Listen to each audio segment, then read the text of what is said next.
I'm Amy Goodman. Japan has raised the severity rating of its nuclear crisis to the highest level, matching the 1986 Chernobyl nuclear disaster.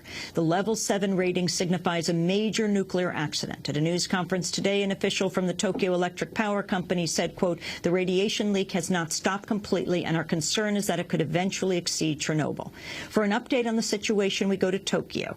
Thomas Breuer, head of the Climate and Energy Unit for Greenpeace Germany, joins us by Democracy Now! Video stream. He's part of a field team of radiation monitors in Japan. Thomas Breuer, Greenpeace has been talking about the situation being more severe for a number of weeks now. Explain what it means for Japan to lift the crisis level from 5 to the very highest, to 7.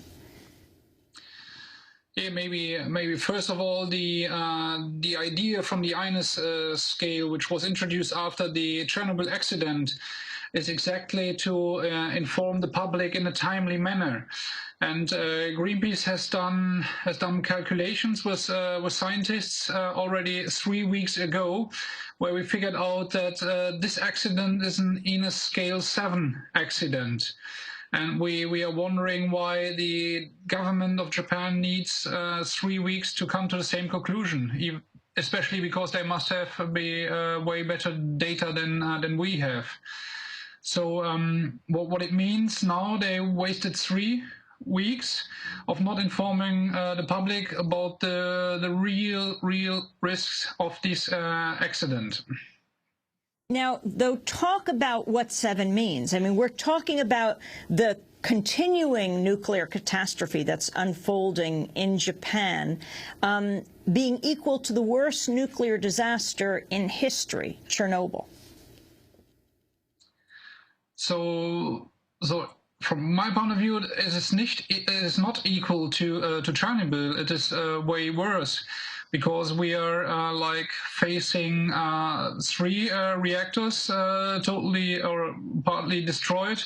The 4th reactor has problem with the spent fuel, which had a huge explosion. And when we did the calculations like 3 weeks ago, we figured out that depending, of course, about the spread between the 3 reactors, each of these reactors could be rated as an INES scale 7 accident, because the INES scale does not even consider multiple accident, what we have seen here in Fukushima. So that is way worse than what we've seen in Chernobyl. Another point there, which is very important, so in Chernobyl was more or less rural area around the reactor. But Fukushima is in a densely populated area, so millions of people are living around it. So even that makes it worse and more difficult to manage. What do you think Japan needs to do right now?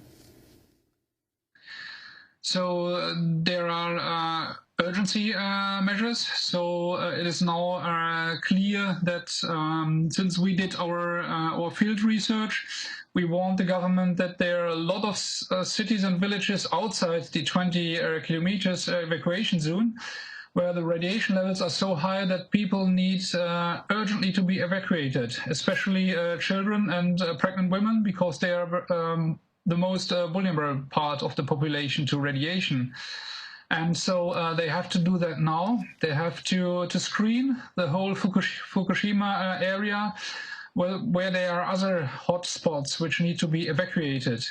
And then they have to, what they haven't done so far, really explain to the people who are still living there what to do, how to behave. So we were approached from a lot of farmers during our field work, asking us whether we can come to their fields and do food testing, because they have no idea whether they still can eat the food or sell it or whatsoever.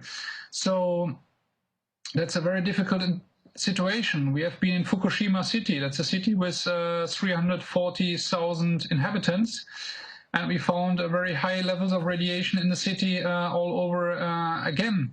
But the life seems to be like on the surface like normal life, and that has to do with the fact that the government did not put out information how to behave, what to do. So people are really left alone with this accident, which was not caused by them. Thomas Breuer, you're in Tokyo right now, but you head the Climate and Energy Unit for Greenpeace Germany. You're speaking to me in the United States, where our President Obama, is really pushing a nuclear renaissance for the first time in decades, pushing for the building of nuclear power plants. Talk about the response around the world to what's happened in Japan.